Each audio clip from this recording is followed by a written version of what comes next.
নমস্কার, পুনরায় আপনাদের সামনে ডক্টর পণ্ডিত আচার্য মিঠুন শাস্ত্রী বাহঘড়ি তারা ভৈরব।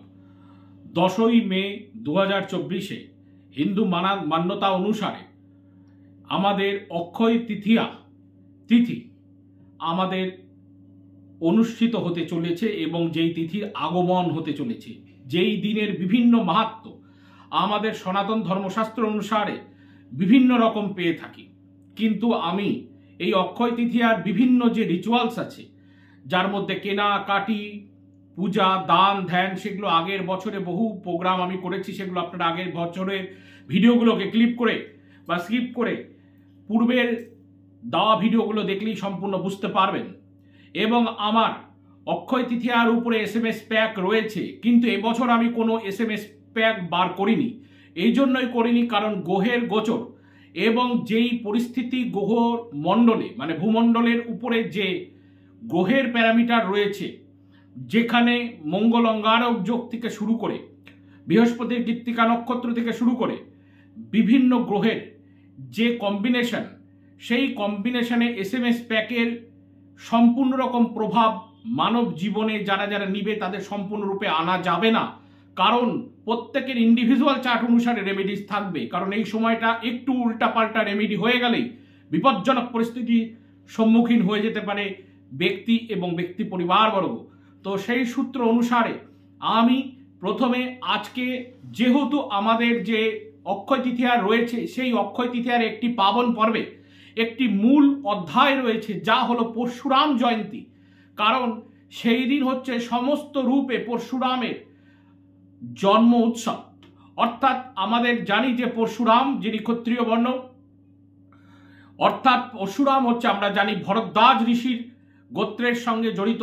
এবং শুধু তাই নয়, তার মা রেণুকা, এবং যেখানে আমরা পরশুরামের নানাবিধ কাহিনী আমরা জেনে থাকি। কিন্তু আজকের প্রশ্ন তা নয়, আজকের প্রশ্ন হলো পরশুরামকে কেন্দ্র করে সেই দিন অক্ষয় তৃতীয়ার দিন পূর্ব দিকে মুখ করে প্রত্যেকে যারা যারা পারবে একটি সর্ষার তেলের দিয়া প্রদীপ জ্বালাতে হবে এবং দুই সলতার প্রদীপ জ্বালাতে হবে।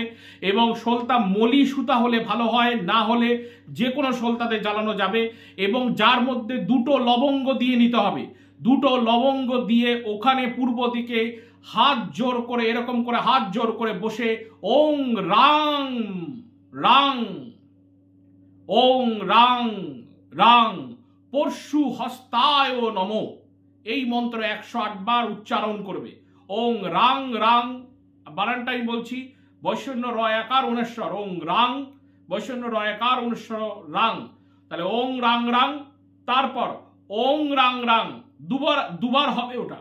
তারপরে পরশু, প বৈষ্ণব র, তাহলে বৈশু পরশু, হস্তায় হ দন্তস্বয় তয়াকার উন্তস্ত, হস্তায় নম নম বিসর্গ 108 বার উচ্চারণ করবেন। এবং প্রদীপের শিখা পূর্ব দিকে মুখ থাকবে এবং সর্ষার তেলের প্রদীপ থাকবে এবং তার মধ্যে দুটো লবঙ্গ দেবেন।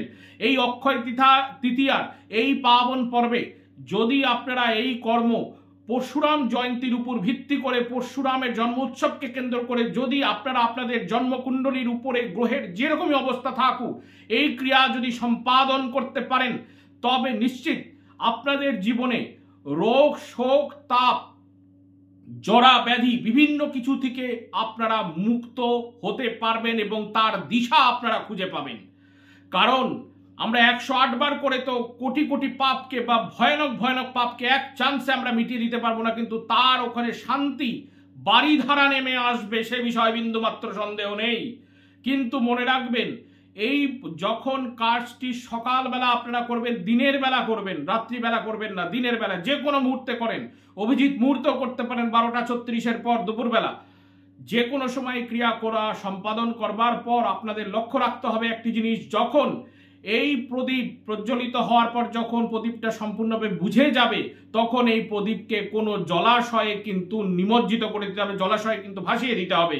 তারপর আপনাদের ক্রিয়া সম্পাদন হবে।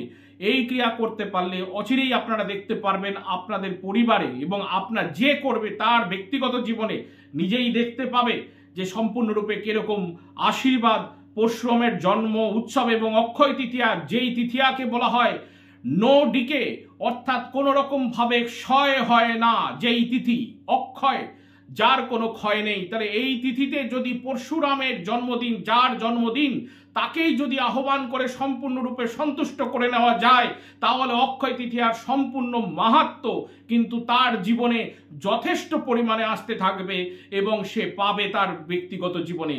এবং তাছাড়া দান ধ্যান যেই সব অক্ষয় তৃতীয়াকে নিয়ে রয়েছে, নারায়ণ পূজা থেকে আরম্ভ করে বিভিন্ন রকম পূজা পার্বণ, বিভিন্ন ক্রিয়া সম্পাদন রয়েছে হিন্দু সনাতন ধর্মশাস্ত্র অনুসারে, সেগুলো আপনারা করতে পারেন অ্যাকর্ডিংলি, বা অন্যান্য চ্যানেলের প্রোগ্রাম দেখেও করতে পারেন। আমার ভিডিও আগে 2-3 বছর ধরে, 4-5 বছর ধরে দেওয়া আছে, সেগুলো দেখেও আপনারা করতে পারেন, অন্যান্য চ্যানেলও দেখে করতে পারেন। কিন্তু আমি যেই বিধান বললাম সেই বিধান করে দেখুন, ডেফিনেট আপনারা আপনাদের জীবনে উপলব্ধি করতে পারবেন এর স্বাদ কি। আজ এই অবধি, আজ আর অন্য কোনো কথা নয়। সকলে ভালো থাকুন, সকলকে ভালো থাকতে হবে, কারণ মা যে করুণাময়ী। জয় মা।